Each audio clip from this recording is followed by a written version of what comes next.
क्या एक हनीमून, जो जिंदगी का सबसे खूबसूरत सपना होना चाहिए, मौत का आखिरी सफर बन सकता है?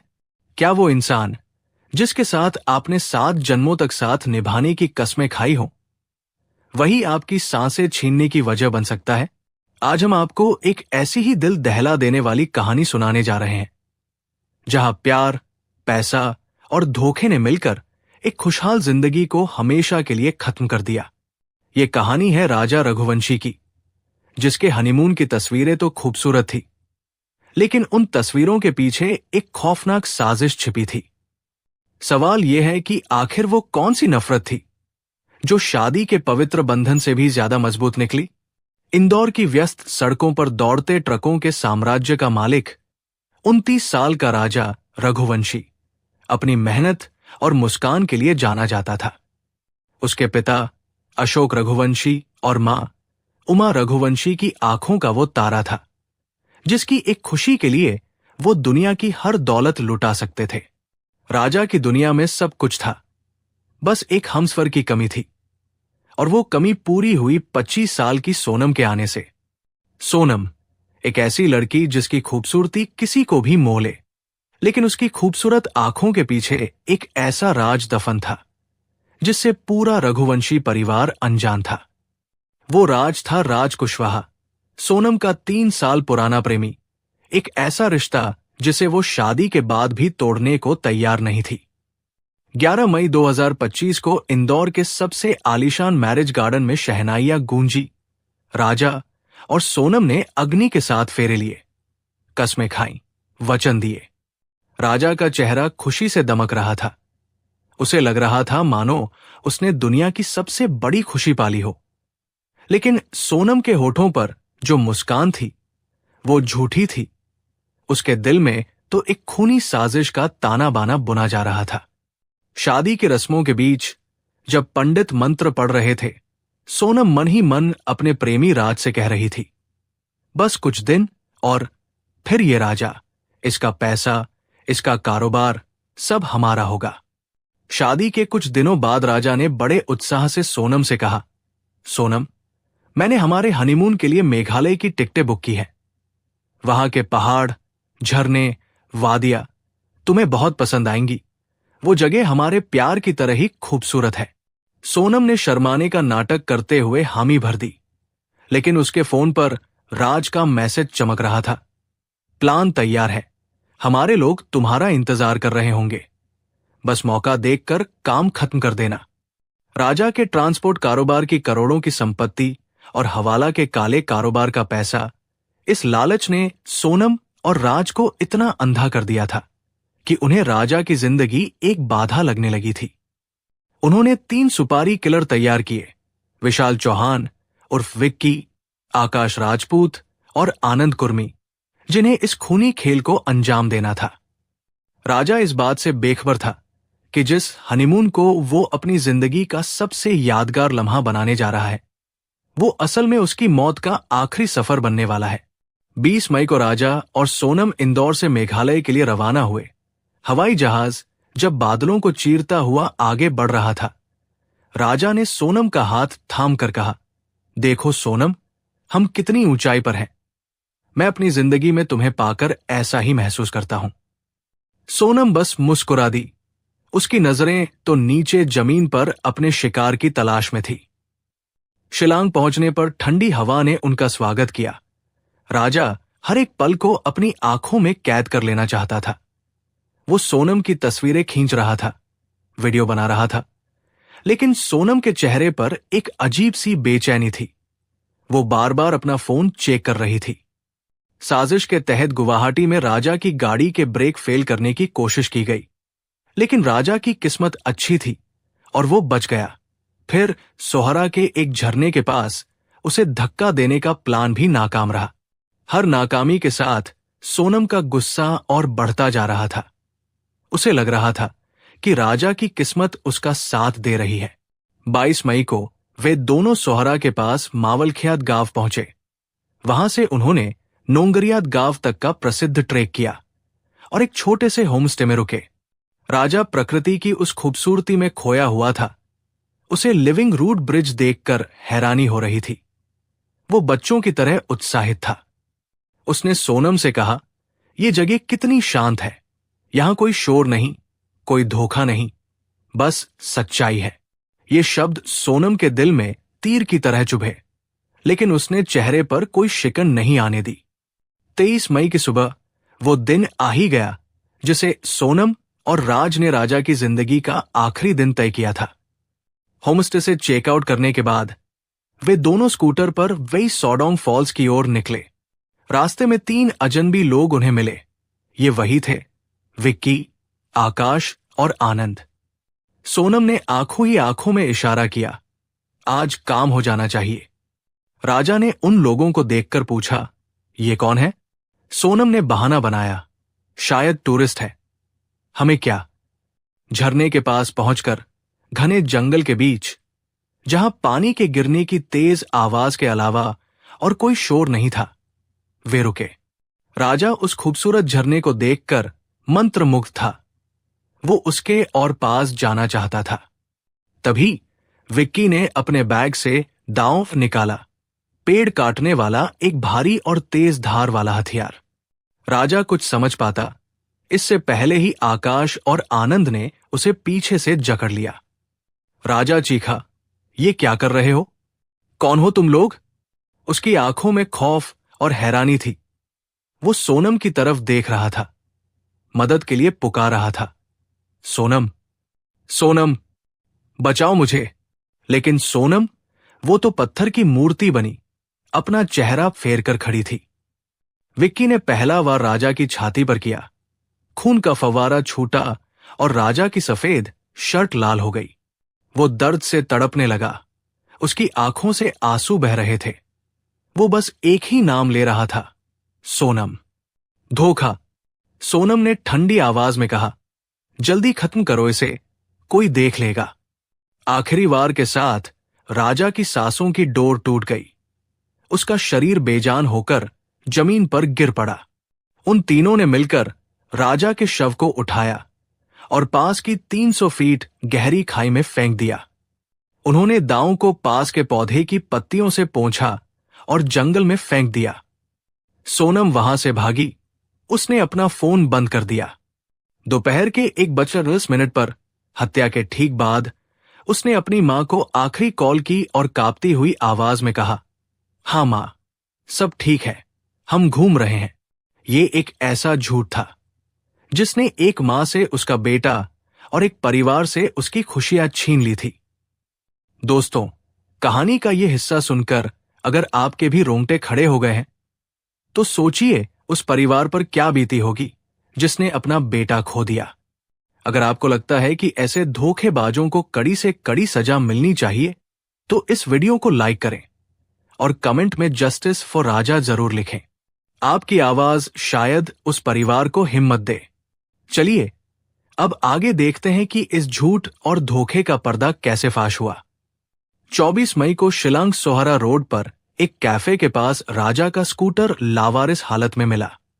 जब 2 दिन तक राजा और सोनम का कोई फोन नहीं आया, तो इंदौर में बैठे परिवार का दिल घबराने लगा। राजा के भाई विपिन रघुवंशी ने तुरंत मेघालय पुलिस से संपर्क किया और गुमशुदगी की रिपोर्ट दर्ज कराई। शुरुआत में पुलिस को लगा कि यह शायद कोई अपहरण का मामला है, या हो सकता है कि दोनों किसी दुर्घटना का शिकार हो गए हों। मेघालय पुलिस ने एक स्पेशल इन्वेस्टिगेशन टीम सेट का गठन किया। जांच शुरू हुई। पुलिस ने उस गाइड से पूछताछ की जिसने राजा और सोनम को आखिरी बार देखा था। गाइड ने बताया कि उसने उन दोनों को 3 और आदमियों के साथ देखा था जो स्थानीय नहीं लग रहे थे। यह पहला सुराग था जिसने पुलिस को हत्या की दिशा में सोचने पर मजबूर किया। पुलिस ने इलाके के सीसीटीवी फुटेज खंगालने शुरू किए, कॉल रिकॉर्ड्स की जांच की। दिन बीतते जा रहे थे और रघुवंशी परिवार की उम्मीदें टूटती जा रही थी। मां उमा की आंखों के आंसू सूखने का नाम नहीं ले रहे थे। पिता अशोक खामोश हो गए थे। 2 जून का दिन एनडीआरएफ की टीम ड्रोन की मदद से उस गहरी खाई में तलाशी अभियान चला रही थी जहां किसी के जाने की हिम्मत नहीं होती। अचानक ड्रोन के कैमरे में कुछ ऐसा नजर आया जिसने सबके होश उड़ा दिए। खाई में पेड़ों के बीच एक सड़ी गली लाश फंसी हुई थी।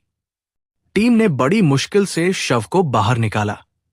शव की हालत बहुत खराब थी, लेकिन राजा के दाहिने हाथ पर बने एक टैटू ने उसकी पहचान करा दी। जैसे ही ये खबर इंदौर पहुंची, रघुवंशी परिवार पर दुखों का पहाड़ टूट पड़ा। पोस्टमार्टम रिपोर्ट ने इस बात की पुष्टि कर दी कि यह कोई दुर्घटना नहीं, बल्कि एक क्रूर हत्या थी। शरीर पर तेज धार वाले हथियार के कई निशान थे।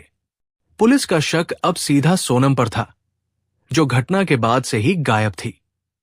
पुलिस ने सोनम के फोन को ट्रैक करना शुरू किया और उसकी लोकेशन उत्तर प्रदेश के गाजीपुर में मिली। 9 जून को मेघालय पुलिस की एक टीम ने गाजीपुर में छापा मारा और सोनम को उसके प्रेमी राज कुशवाहा के साथ गिरफ्तार कर लिया। शुरुआत में सोनम पुलिस को गुमराह करती रही। वो रोती रही, नाटक करती रही कि उसे कुछ नहीं पता। लेकिन जब पुलिस ने उसके सामने सबूतों की झड़ी लगा दी, सीसीटीवी फुटेज, गाइड का बयान, कॉल रिकॉर्ड्स, तो वो टूट गई। उसने अपना गुनाह कबूल कर लिया। हां, मैंने ही राजा को मरवाया है। मैं राज से प्यार करती हूं और राजा हमारी जिंदगी के बीच में आ रहा था। उसकी ये बात सुनकर पुलिस वाले भी सन्न रह गए। सोनम की निशानदेही पर हत्या में इस्तेमाल किया गया दांव, खून से सना एक काला रेनकोट और बाकी तीनों हत्यारों विक्की, आकाश और आनंद को भी गिरफ्तार कर लिया गया। सोनम के बैग की तलाशी लेने पर पुलिस को 5 लाख रुपए कैश, राजा के गहने और एक पिस्टल भी मिली। ये पिस्टल प्लान बी का हिस्सा थी कि अगर सुपारी किलर फेल हो जाते तो सोनम खुद राजा को गोली मार देती। ये खुलासा इतना खौफनाक था कि इसने इंसानियत पर से भरोसा उठा दिया। 5 सितंबर 2025 को मेघालय पुलिस ने 790 पन्नों की चार्जशीट शिलांग कोर्ट में दाखिल की, जिसमें सोनम को मुख्य आरोपी बनाया गया। चार्जशीट में बताया गया कि कैसे सोनम और राज ने मिलकर ये पूरी साजिश रची, कैसे हवाला के जरिए पैसों का लेन देन हुआ और कैसे हनीमून के बहाने राजा को मौत के घाट उतार दिया गया। 28 अक्टूबर 2025 को शिलांग कोर्ट ने सोनम, राज और तीनों हत्यारों पर भारतीय न्याय संहिता की धाराओं 103 1 हत्या, 238 ए सबूत नष्ट करना और 61 2 आपराधिक षड्यंत्र के तहत आरोप तय किए और ट्रायल शुरू हुआ। लेकिन कहानी में एक और मोड़ तब आया जब हत्यारे आकाश और आनंद, जिन्होंने पुलिस के सामने अपना गुनाह कबूल किया था, कोर्ट में अपने बयान से मुकर गए। सोनम ने भी कोर्ट में खुद को निर्दोष बताया। उसने 3 बार जमानत के लिए अर्जी दी, लेकिन हर बार कोर्ट ने उसकी याचिका खारिज कर दी। राजा का भाई विपिन हर सुनवाई पर मौजूद रहता। उसकी आंखों में अपने भाई के लिए इंसाफ की एक जिद्द थी। उसने मीडिया से कहा, मैं आखिरी सांस तक लड़ूंगा। इन दरिंदों को फांसी या कम से कम उम्र कैद की सजा मिलनी चाहिए, ताकि भविष्य में कोई और सोनम किसी और राजा की जिंदगी बर्बाद करने की हिम्मत ना कर सके। यह केस सिर्फ एक हत्या का मामला नहीं था। यह विश्वासघात, लालच और धोखे की एक ऐसी कहानी थी जिसने समाज को झकझोर कर रख दिया था। एक तरफ राजा का परिवार था जो अपने बेटे के लिए इंसाफ की भीख मांग रहा था, और दूसरी तरफ सोनम का परिवार था जो अपनी बेटी को निर्दोष बता रहा था। मेघालय के मुख्यमंत्री कॉनराड संगमा ने भी इस केस में गहरी दिलचस्पी दिखाई और परिवार को हर संभव मदद का भरोसा दिया। परिवार ने मामले की सीबीआई जांच की भी मांग की, ताकि इस साजिश में शामिल हर एक चेहरे को बेनकाब किया जा सके। कहानी अभी खत्म नहीं हुई है। असली लड़ाई तो अब कोर्ट में शुरू हुई है। जनवरी 2026, शिलांग की सर्द सुबह, कोर्टरूम खचाखच भरा हुआ है। कटघरे में खड़ी सोनम के चेहरे पर कोई शिकन नहीं है। उसकी आंखें खाली है, जैसे उसे अपने किए पर कोई पछतावा ही न हो। सरकारी वकील एक एक करके गवाहों को पेश कर रहे हैं। सबसे पहले उस होमस्टे का मालिक आता है जहां राजा और सोनम आखिरी बार रुके थे। वो बताता है, साहब, राजा बाबू बहुत खुश थे। वो अपनी पत्नी के लिए बहुत प्यार जता रहे थे, लेकिन मैडम थोड़ी चुप-चुप और परेशान लग रही थी। इसके बाद उस गाइड को बुलाया जाता है जिसने उन्हें 3 अजनबियों के साथ देखा था। वो कटघरे में खड़े होकर विक्की, आकाश और आनंद की तरफ इशारा करके कहता है, जज साहब, यही वो 3 लोग थे जो उस दिन उनके साथ जंगल की तरफ गए थे। हर गवाही के साथ सोनम और उसके साथियों पर शिकंजा कसता जा रहा है, लेकिन सोनम का वकील भी कोई कच्चा खिलाड़ी नहीं है। वो हर गवाही को तोड़ने की कोशिश कर रहा है। वो ये साबित करने पर तुला है कि सोनम को फंसाया जा रहा है और असली कातिल कोई और है। वो दलील देता है कि राजा के बिजनेस में कई दुश्मन थे। हो सकता है ये हत्या किसी कारोबारी रंजिश का नतीजा हो। राजा के भाई विपिन का खून खौल उठता है। वो चिल्लाना चाहता है, लेकिन कोर्ट की मर्यादा उसे रोक लेती है। सुनवाई के बाद कोर्ट के बाहर राजा की मां उमा देवी रोते हुए मीडिया से कहती है, वो लड़की मेरे बेटे की जान लेने के बाद अब उसके नाम पर कीचड़ उछाल रही है। मुझे कानून पर भरोसा है, लेकिन मेरी एक ही मांग है, मेरे बेटे के कातिलों को फांसी हो। उधर जेल में बंद सोनम अपनी एक साथी कैदी से कहती है, देखना, मैं यहां से जल्दी ही बाहर निकलूंगी। मेरे पास अभी भी कुछ ऐसे राज है जो अगर खुल गए तो कई बड़े लोग फंस जाएंगे। उसका यह कहना इस बात की ओर इशारा करता है कि इस साजिश की जड़ें शायद और भी गहरी है। शायद इसमें कुछ ऐसे लोग भी शामिल हैं जिनके चेहरे अभी तक सामने नहीं आए हैं। क्या सोनम किसी और को बचाने की कोशिश कर रही है, या ये सिर्फ केस को कमजोर करने की एक और चाल है? क्या राजा के हवाला कारोबार का इस हत्या से कोई गहरा नाता है? इन सवालों के जवाब अभी मिलने बाकी है। अगली सुनवाई में पुलिस उस पिस्टल को सबूत के तौर पर पेश करने वाली है जो सोनम के बैग से मिली थी। क्या ये पिस्टल इस केस को एक नया मोड़ देगी? क्या सोनम का कोई और राज भी सामने आएगा? कहानी आगे और सनसनीखेज होने वाला है। क्या सोनम के राज खुलेंगे? क्या राजा के परिवार को इंसाफ मिलेगा? ये जानने के लिए हमारे चैनल को सब्सक्राइब करना न भूलें और बेल आइकॉन को जरूर दबाएं ताकि अगली कड़ी आपसे मिस न हो। इस कहानी के बारे में आपकी क्या राय है, हमें कमेंट सेक्शन में जरूर बताएं। समाज में छुपे ऐसे चेहरों से सावधान रहें और अपने आसपास जागरूकता फैलाएं। दोस्तों, पिछली बार हमने आपको उस खौफनाक मोड़ पर छोड़ा था जहां शिलांग की अदालत में राजा रघुवंशी हत्याकांड का ट्रायल चल रहा था और जेल में बंद सोनम ने अपनी एक साथी कैदी से कहा था कि उसके पास कुछ ऐसे राज है जो अगर खुल गए तो कई बड़े लोग बेनकाब हो जाएंगे। आज हम उसी धागे को पकड़कर कहानी को आगे बढ़ाएंगे और यकीन मानिए, आज जो परतें खुलने वाली हैं वो इस केस को और भी ज्यादा उलझा देंगी। क्या आप तैयार हैं सच का एक और घिनौना चेहरा देखने के लिए? तो बने रहिए हमारे साथ। अगली सुनवाई का दिन आ गया। कोर्टरूम पत्रकारों, वकीलों और आम लोगों से खचाखच भरा था। सबकी नजरें उस एक सबूत पर टिकी थी जो आज पेश होने वाला था, वो पिस्टल जो सोनम के बैग से बरामद हुई थी। सरकारी वकील ने पिस्टल को जज के सामने रखते हुए कहा, माय लॉर्ड, ये पिस्टल इस बात का सबूत है कि आरोपी सोनम हर हाल में राजा की मौत चाहती थी। ये उसका प्लान भी था।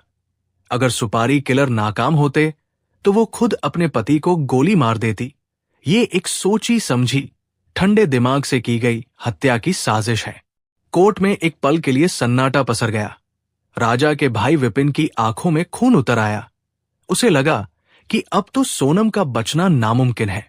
लेकिन तभी सोनम का वकील खड़ा हुआ और उसने एक ऐसा दाव चला जिसकी किसी ने कल्पना भी नहीं की थी।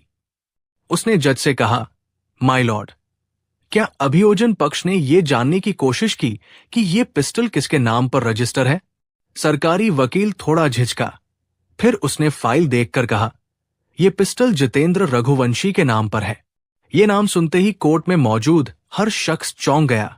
खुद विपिन के पैरों तले जमीन खिसक गई, क्योंकि जितेंद्र रघुवंशी कोई और नहीं बल्कि राजा का चचेरा भाई और बिजनेस पार्टनर था।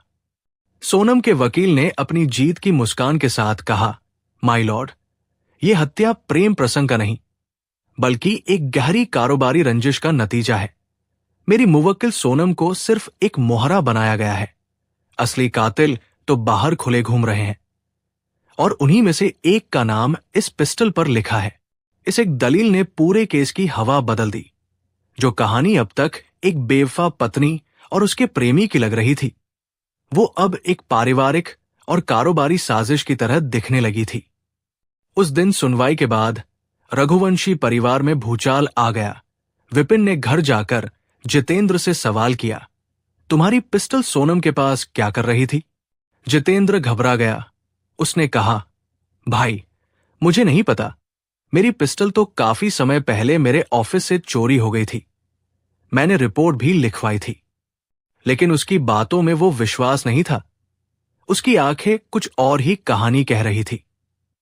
अगर आपको लगता है कि इस कहानी में अब एक नया मोड़ आ गया है और असली गुनहगार कोई और हो सकता है, तो इस वीडियो को अभी लाइक करें और कमेंट में बताएं कि आपके हिसाब से जितेंद्र का इस केस से क्या कनेक्शन हो सकता है। आपकी राय हमारे लिए बहुत मायने रखती है। चलिए अब देखते हैं कि जेल में बंद सोनम ने इस नए खुलासे के बाद क्या किया। जेल के अंदर सोनम ने जब टीवी पर यह खबर देखी तो उसके चेहरे पर एक शातिर मुस्कान आ गई। उसे पता था कि उसके वकील ने जो बीज बोया है वो अब रंग लाएगा। लेकिन साथ ही उसे यह भी डर था कि जितेंद्र और उसके पीछे छिपे बड़े लोग अब उसे चुप कराने की कोई भी कोशिश कर सकते हैं। उसने तुरंत जेलर से मिलकर एक सीनियर पुलिस अधिकारी से अकेले में बात करने की मांग की। उसकी घबराहट देखकर अधिकारी उससे मिलने को तैयार हो गया। एक बंद कमरे में सोनम ने उस पुलिस अधिकारी के सामने वो राज खोलना शुरू किया जिसे वो अब तक छुपाए हुए थी। उसने कहा, सर, मैं मानती हूं कि मैं राज से प्यार करती थी और राजा से शादी करके खुश नहीं थी, लेकिन मैंने उसकी हत्या नहीं करवाई।